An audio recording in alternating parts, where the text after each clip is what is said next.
আসসালামু আলাইকুম রহমতুল্লাহ। আশা করি সকলেই ভালো আছেন। আমি আপনাদের দোয়ায় আলহামদুলিল্লাহ ভালো আছি। আজ আমরা বিপদ আপদে এবং মুসিবতে কোন কোন দোয়াগুলো পড়তে হয় সেগুলো জানব। আমাদের অনেক সময় বিপদ আসে, মুসিবত আসে, তখন আল্লাহ তাআলার নিকট আমরা সাহায্য চেয়ে থাকি।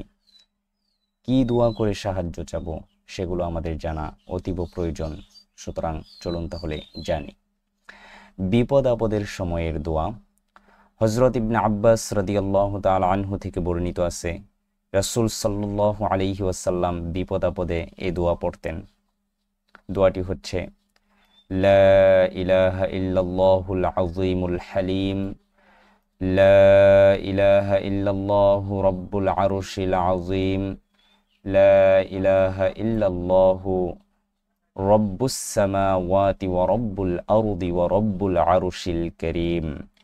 আবার পড়ি, লা ইলাহা ইল্লাল্লাহুল আযীমুল হালিম, লা ইলাহা ইল্লাল্লাহু রাব্বুল আরশিল আযীম, লা ইলাহা ইল্লাল্লাহু রাব্বুস সামাওয়াতি ওয়া রাব্বুল আরদি ওয়া রাব্বুল আরশিল কারীম। তো এরকম ভাবে রাসূল সাল্লাল্লাহু আলাইহি ওয়াসাল্লাম আরো দোয়া পড়তেন।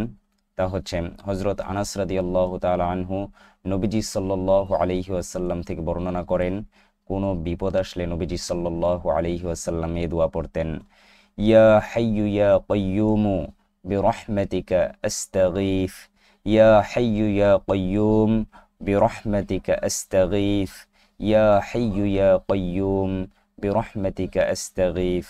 আমরা এই দোয়াগুলো মুখস্থ করে ফেলবো। যদি অর্থ সহ করতে পারি তাহলে ভালো।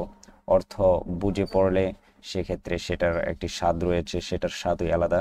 যেরকম এটার অর্থ হচ্ছে, হে শাশ্বত চিরজীবী, আপনার কাছে ফরিয়াদ করি। হে শাশ্বত চিরজীবী, আপনার কাছে ফরিয়াদ করি, মানে আপনার কাছেই সাহায্য চাই। হে শাশ্বত চিরঞ্জীব, আপনার কাছেই সাহায্য চাই। তো এখানে চিরজীবী অ্যাকচুয়ালি এটা চিরঞ্জীব হবে। হযরত আবু হুরায়রা রাদিয়াল্লাহু তাআলা আনহু থেকে বর্ণিত, রাসূলুল্লাহ সাল্লাল্লাহু আলাইহি ওয়াসাল্লাম কোনো গুরুত্বপূর্ণ বিষয়ে চিন্তিত হলে আকাশের দিকে মাথা উঠিয়ে এই দোয়া পড়তেন, সুবহানাল্লাহিল আযীম, সুবহানাল্লাহিল আযীম, সুবহানাল্লাহিল আযীম। তো আমরা আরবিগুলো মুখস্থ করে নিব আর আমাদের বিপদ আপদে এই দোয়াগুলো পড়ব।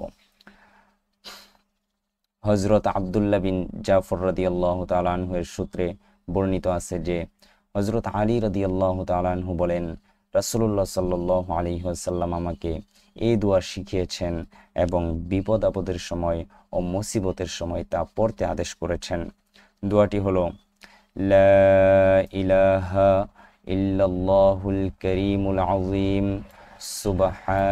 সুবহানাহু তাবারাকাল্লাহু রব্বুল আরশিল আযীম, আলহামদুলিল্লাহি রাব্বিল আলামিন, লা ইলাহা ইল্লাল্লাহুল কারীমুল আযীম, সুবহানাহু তাবারাকাল্লাহু রব্বুল আরশিল আযীম, আলহামদুলিল্লাহি রাব্বিল আলামিন।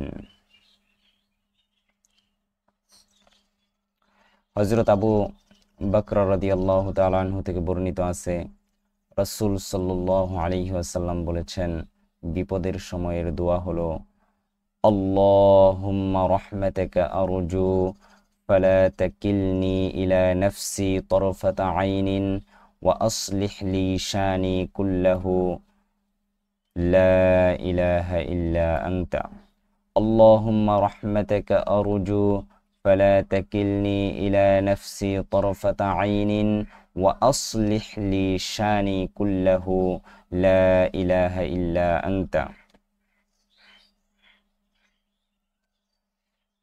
হযরত আবু কাতাদা রাদিয়াল্লাহু তাআলা আনহু এর সূত্রে বর্ণিত, রাসূল সাল্লাল্লাহু আলাইহি ওয়াসাল্লাম বলেছেন, মান ক্বারাআ আয়াতাল কুরসিয়্যি ওয়া খাওয়াতিমা সূরাতিল বাকারাতি ইনদাল কারাবি। অর্থাৎ বিপদের সময় যে ব্যক্তি আয়াতুল কুরসি এবং সূরা বাকারার শেষ আয়াতগুলো পড়বে, শেষ আয়াতগুলো বলতে এখানে শেষ 3 আয়াত উদ্দেশ্য, শেষ 3 আয়াত পড়বে, আগাসাহুল্লাহু আযজা ওয়া জাল্লা, আল্লাহ তাআলা তাকে সাহায্য করবেন। তো আয়াতুল কুরসি আমরা সকলেই জানি, আল্লাহু লা ইলাহা ইল্লা হুয়াল হাইয়ুল কাইয়্যুম لا تأخذه سنة ولا نوم له ما في السماوات وما في الأرض من ذا الذي يشفع عنده إلا بإذنه يعلم ما بين أيديهم وما خلفهم ولا يحيطون بشيء من علمه إلا بما شاء وسع كرسيه السماوات والأرض ولا يؤوده حفظهما وهو العلي العظيم। আর সূরা বাকারার শেষ 3 আয়াত হচ্ছে লিল্লাহি মা ফিস সামাওয়াতি ওয়া মা ফিল আরদ ওয়া ইন তুবদু মা ফি আনফুসিকুম আও তুখফুহু ইউহাসিবুকুম বিহিল্লাহ। এইখান থেকে নিয়ে শেষ পর্যন্ত।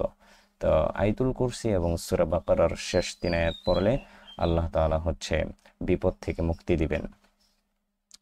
আরেক হাদিসে আসছে হযরত সাদ বিন আবু ওয়াক্কাস রাদিয়াল্লাহু তাআলা আনহু থেকে বর্ণিত, রাসূল সাল্লাল্লাহু আলাইহি ওয়াসাল্লাম বলেছেন, আমি এমন দোয়া জানি যদি কোনো বিপদগ্রস্ত ব্যক্তি সেটি পড়ে তার বিপদ দূর হয়ে যায়। দোয়াটি হলো ইউনুস আলাইহিস সালাম অন্ধকারে মাছের পেটে থেকে যে দোয়াটি করেছিলেন, লা ইলাহা ইল্লা আনতা সুবহানাকা ইন্নী কুনতু মিনাজ জালিমিন, লা ইলাহা ইল্লা আনতা সুবহানাকা ইন্নী কুনতু মিনাজ জালিমিন। আমরা সাধারণত বিপদ আপদ এবং মুসিবতে এই দোয়াটি পড়ে থাকি, লা ইলাহা ইল্লা আনতা সুবহানাকা ইন্নী কুনতু মিনাজ জালিমিন। তো আল্লাহ তাআলা আমাদের সকলকে আমল করার তৌফিক দান করুন এবং বিপদ আপদে আমরা এই দোয়াগুলো পড়ব। তো সকলেই ভালো থাকবেন। আসসালামু আলাইকুম ওয়া রাহমাতুল্লাহ।